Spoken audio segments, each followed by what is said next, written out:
I'm doing well.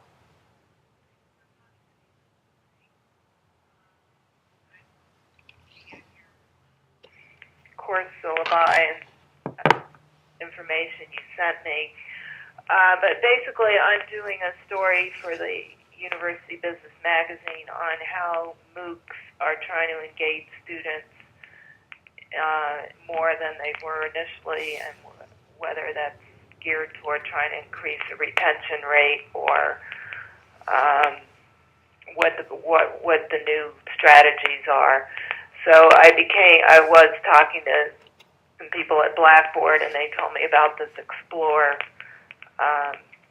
feature, which I thought sounded interesting because it was integrating MOOCs and other types of courses. So have you? I couldn't tell from this whether you've actually taught the MOOC or are you planning to do it in the future. What is the status of the MOOCs that you're working with? Right. Well, thanks actually for calling, I should say. At the outset, I really appreciate you taking an interest in our work. And I was hoping to record the conversation to share with the students because part of the course that we're working on right now is a study of a lot of the questions that you referred to just a minute ago. Is that okay? Sure, I don't care. Okay, great. Terminology, first of all, we actually prefer to call the course that we're doing, it is unfolding right now. We're in the middle of it. It began in the fall term 2013 here at the University of Pittsburgh. It is a HOOC, not a MOOC. Okay, is that HOOC? That's right. So it's a hybrid open online course. Mm-hmm. And what defines its uniqueness is not that it's massive. Yeah. It's that it's a hybrid. So it's actually a traditional brick and mortar graduate seminar that has 8 students enrolled, 8 doctoral students, plus an online open course that is run through Course Sites, which is the Blackboard portal for MOOCs. Mm-hmm. And the idea behind the course is that we have multiple interfaces that enable the graduate students who are taking the course for credit in their doctoral studies to interact with the students who are enrolled online who are not getting any credit, but they're gaining the opportunity to learn about Isocrates. Okay. So how many students do you have on the online part of it?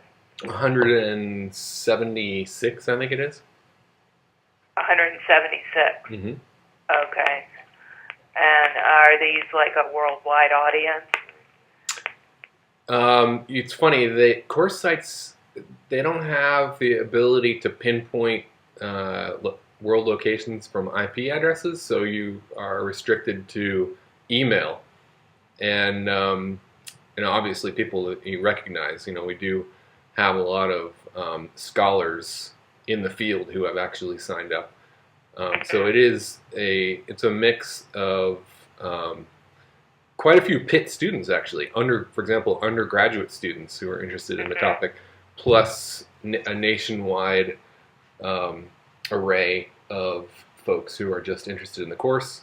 Also, people in the Pittsburgh community, family members of the graduate students. My mom is actually an outstanding student. She's been doing great assignments and really participates actively. So it's an interesting group. Yeah, there's a mother of one of the students, the graduate students. A father. Pardon me? A father.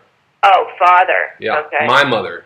And I'm sure there are others, but I don't actually know all the connections, right? So I can't systematically tell you precisely how many familial ties are in operation. You said there's one father and one mother, or just one father that you know of? Well, there's my mother. Oh, your mother. Yes. Okay. And then there is a father of one of the graduate students. Mm-hmm. Okay. Well, can you tell from the discussion board, if I assume you have one, right, that whether any of these students from outside the U.S.? Any from outside the U.S.? I'm guessing no. I Okay. can't, like, I couldn't tell you definitively because we don't actually have that tracking capability. Okay. So the HOOC part of it is, does it refer to both the online part and the bricks and mortar class, or is it just the online part of it? The HOOC describes the fact that it is hybrid. So actually, the design of the HOOC taps into the interplay between these two student populations. So we have The design of the HOOC does what? it actually taps into the interaction between the brick and mortar graduate students and the online non-credit students. So, for example, one assignment in the graduate seminar is that the students have to prepare a lesson that is shared with the online students. So they have to take a week and actually teach it for 1 week. And the other connections are the fact that we have a series of opportunities for the online students to actually watch and participate via Twitter when we hold a regular seminar meeting. We call that a live link interface. A live link interface. Is that what you said? Yeah. How would they do that on Twitter? They watch through media site. So our Center for Instructional Learning and Distance Education folks at Pitt set us up to actually live stream an hour of the 3-hour graduate seminar. So there's a portal that's set up where if you click on a link, you can actually watch what we're talking about during 1 hour of the seminar meeting. And then there is an opportunity for the online students to submit questions and give real-time live feedback via tweet chat. They have an opportunity to ask questions and give online feedback to what? To our seminar, to the myself, John Polakis, and the 8 graduate students who are meeting in a seminar room, and we're also monitoring the tweet chat feed. Okay. So how does the Explore feature figure into this? The Explore feature is one of the many tools that Blackboard is offering to support teachers like John Polakis and me who are interested in innovating with online extensions of our brick and mortar teaching. And so we're actually just in the beginning stages of studying how Explore might support our classroom activities. So, for example, it could help us specifically with the tagging of content so that it is clearly and durably labeled as Creative Commons licensed material.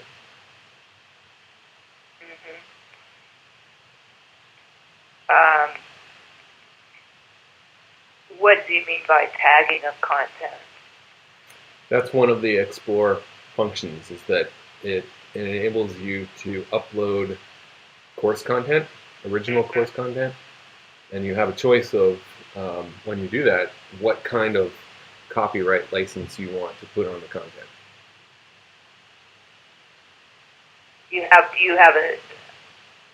How does the licensing figure into it?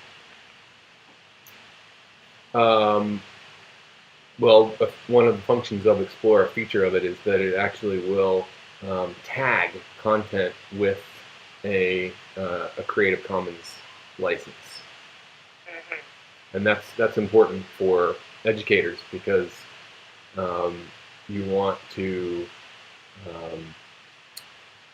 assert some intellectual property claims regarding the work that you do, especially in the context of having it circulate publicly. So in other words, you don't want anyone else to tap into the course? Is that what you're trying to prevent? Or? Well, with Creative Commons licensing, really what we would be doing is preventing a company from claiming the intellectual property and profiting from it. Okay. So you're using the Explorer function that, which you mentioned, allows you to upload the course content. And once you do that, what does Explorer do that integrates these two groups of students? Well, actually, the Blackboard Course Sites platform is already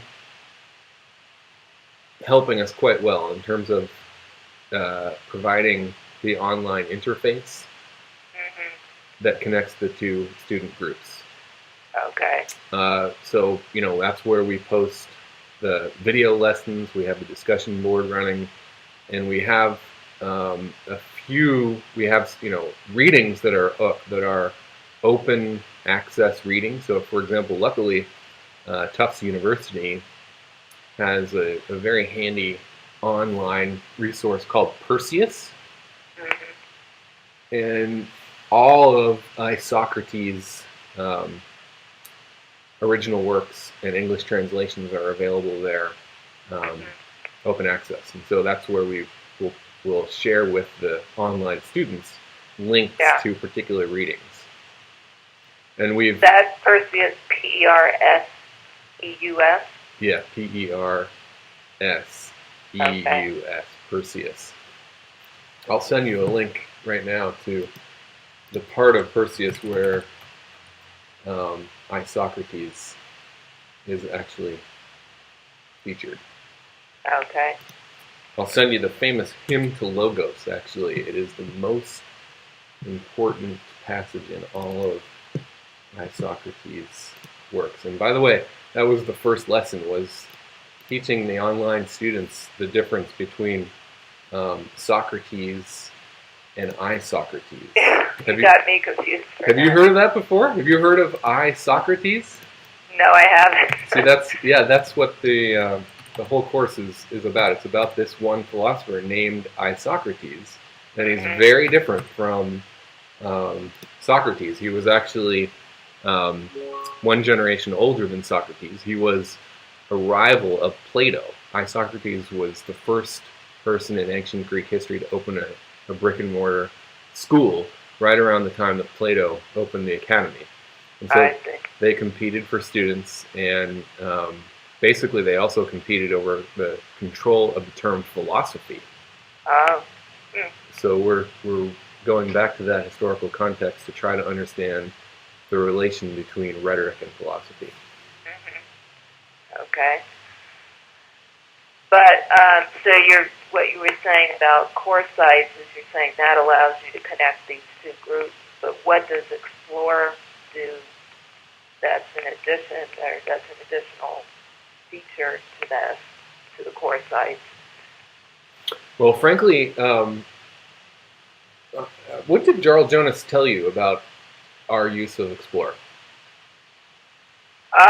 I think he said you were thinking of using it, and maybe you weren't using it yet. That's right. Okay. Yeah. And we, partly prompted by his contact with you, we did work with the Blackboard people. Korea Johnston over there did a nice job setting us up with the preliminary overview and the instructions on how we can access the communication adoption toolkit. And we actually talked about that yesterday in seminar. So that's where we're at. It's very preliminary. We're noticing some of the features that Explorer offers and seeing opportunities for us to possibly integrate it. And this circles back to the comment that I was making earlier about one of the features that looks especially attractive is this Creative Commons licensing tagging. Mm-hmm. But you I would call say that Creative Commons licensing tagging? that's right for original content, and it is. I think this conversation actually is useful to frame within the wider context of what's happening with MOOCs right now, Mm-hmm. because one of the factors that led us to partner with Blackboard Mm-hmm. is the fact that their model, their business model, is quite different from Coursera and Udacity. Yeah. And the commitment by Jarl Jonas and Sarah Bishop Roots to support efforts by professors who are already working with Blackboard in their brick and mortar courses Mm-hmm. to extend it to the online audience through course sites. Mm-hmm. But it's free. Course sites there is no there's no monetization agenda with course sites. It is designed purely to support the efforts of brick and mortar professors who are seeking to enrich their pedagogy, and that's significant because for example, some of the Coursera MOOC superstars have actually dropped out because they're worried about the implications of how their star status might implicate the broader economic terrain of higher education. Because you think about the centralization of teaching and the potential for a Coursera superstar to begin to supplant flesh and blood professors, especially in cash-strapped small institutions of higher learning. That is a worrisome trend. And actually the course sites MOOC or HOOC model we see as going in a different direction than that. Yeah. What direction is it going in then? It's going in the direction of having the online, the open online educational experience develop in tandem with traditional brick and mortar pedagogy, as opposed to a model where you have MOOCs supplanting traditional brick and mortar pedagogy. Yeah. Does that make sense? Yeah. But one thing I'm still not clear on is you talked about the licensing, but what if you do adopt this Explore, what would it allow you to do that you're not doing right now, or how would it make things easier?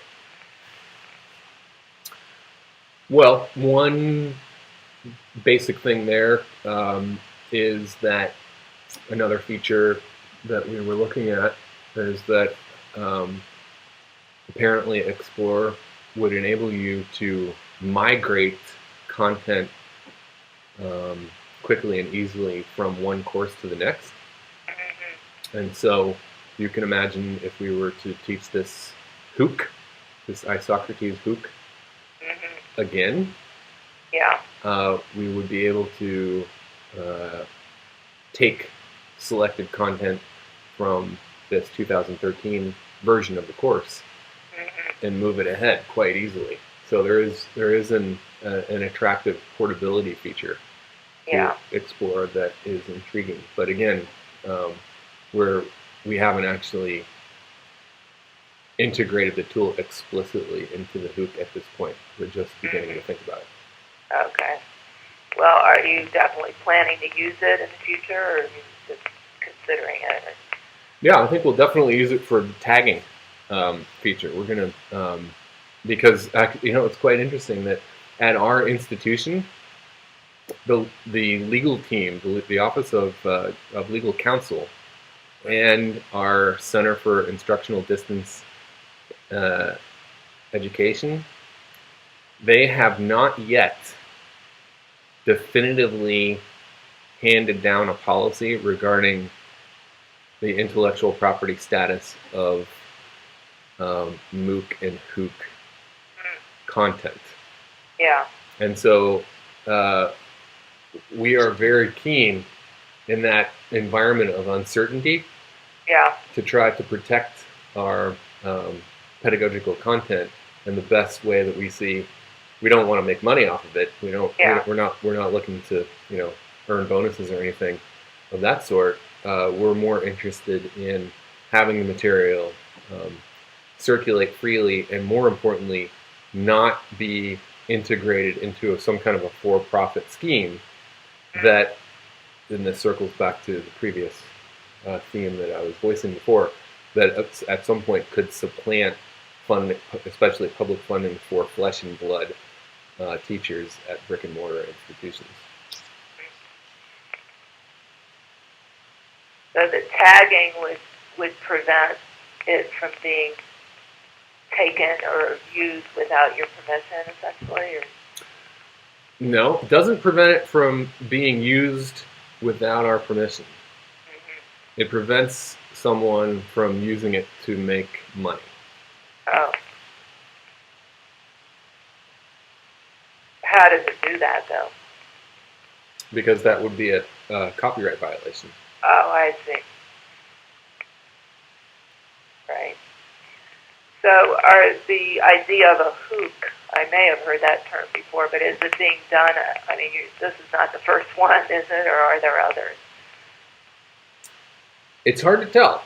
It was interesting to read the interview that Jarl Jonas gave with Education Dive. It's a business blog focusing on higher education. Education Guide? Dive, D-I-V-E. Okay. I can send you that link. And there was a reporter who was asking him questions about EduCause, which was the conference out in California. Right. Mm-hmm. And the question was, what's going on that's new with course sites and Blackboard MOOCs? Mm-hmm. And he referred to our HOOC. He didn't call it a HOOC, but he referred to the iSocrates course. Yeah. As an example of something that is interesting and innovative, precisely because we have this focus on nourishing the interface between the brick and mortar graduate students and the online students. And I'm just perusing the course sites catalog. I didn't see another course that explicitly has this feature. And I also I would be surprised if the feature is in any Udacity or Coursera course, because that's basically why we ended up with Blackboard, is because when I was talking to our people here at Pitt about the concept for this course in the summertime, they said, well, it won't work on Coursera. Because Coursera insists that you have to have all of the content delivered up front and complete before the course launches. Oh. And actually what we're doing here is we're generating the content synchronously as the graduate students are studying iSocrates and they are completing their assignments, where one of the assignments is teach a day of the online course. You said synchronously, right? Yeah, so it's a hybrid open online course, and the hybridity is actually, you want to use a biological metaphor, there's a symbiotic evolution of two courses that are happening at the same time, synchronously, and they're actually interacting with each other, so they're growing in parallel but complementary evolutionary paths.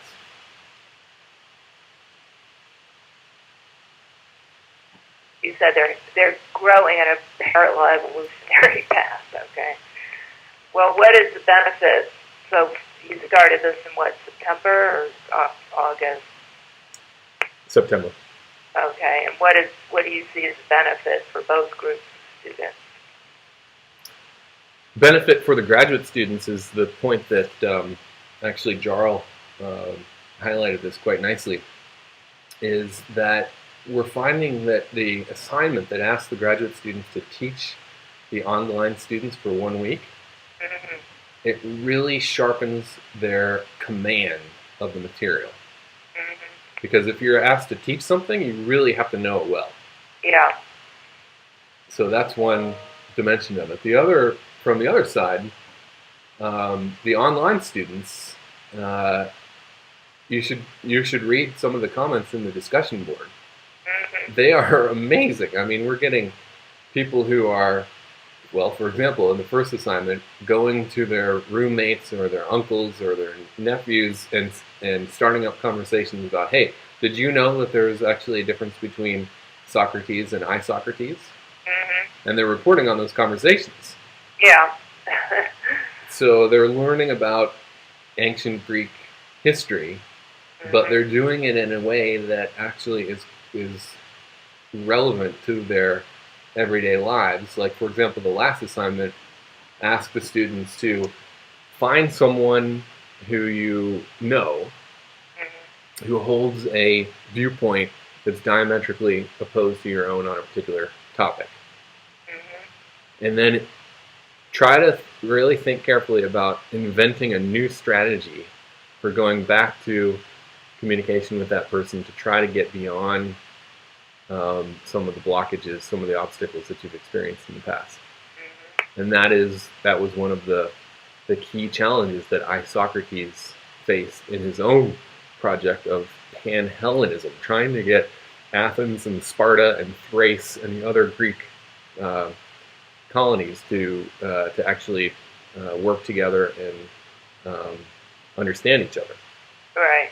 And they're, this HOOC online students, when they report on these experiences, I mean, it's inspiring and it's exciting, and again, it is stoking our own enthusiasm for the brick and mortar graduate seminar, because we get this real life application of the ancient history that we're working on. Mhm. Well, how do they benefit these online people? They're learning about Isocrates, so that's an important recovery project in and of itself. He's an important Greek philosopher who's kind of gotten a short shrift. He's very, Right. very important in terms of understanding the Greek rhetorical tradition. Mhm. But they're also developing skills that Isocrates says are important for every citizen. So, for example, the skill. But I mean, in particular, what by being part of a HOOC, I mean, what you're saying right now, anyone could learn about it, but having the graduate students, how does that in particular enrich their taking of this course? Well, if you look at the second assignment that we asked them to do, Mhm. they actually generated hymns to logos, so playing off of this theme that I was mentioning before from Isocrates. Mhm. And they posted their assignments to the discussion board, and then Yeah. one of our graduate students critiqued each one. So they got direct interaction with a very talented advanced graduate student who actually happens to know ancient Greek. Mhm. And that is a form of interaction that is actually different from a most of the MOOCs out there, because it was Yeah. direct, intimate, online interaction in a discussion board context. Mhm. And I You have to said it was online interaction. right, yeah. But there's also, as I mentioned, we have this another form of online interaction is the live link, so that the online students can click a link and actually see and hear Right. the seminar. Right. Okay, I have to actually talk to my editor now about this story, so I'm going to have to move on. But if you want to email me anything else that you wanted to mention, or I can just touch base with you on email on anything else, I can follow up. But unfortunately, she's waiting for me. But thank you so much for your time on this. And you don't know if you can offer it again at this point, right? We're not sure. Yeah, we would need to talk about that a little bit more. So, do you have? Are you going to still write a story, or is it you're going to have to repitch it to your editor? What do you think? No, I'm just going over the whole assignment. I have like 25 pages of notes, so we're trying to, figure out how it's going to be presented. Gotcha. So can you send me a link when it's posted? Yes, I will. Very good. Nice talking to you, Sherry. All right. See you Thank you. Bye-bye. Take care. Good luck with your course. Thank you so much. Bye-bye.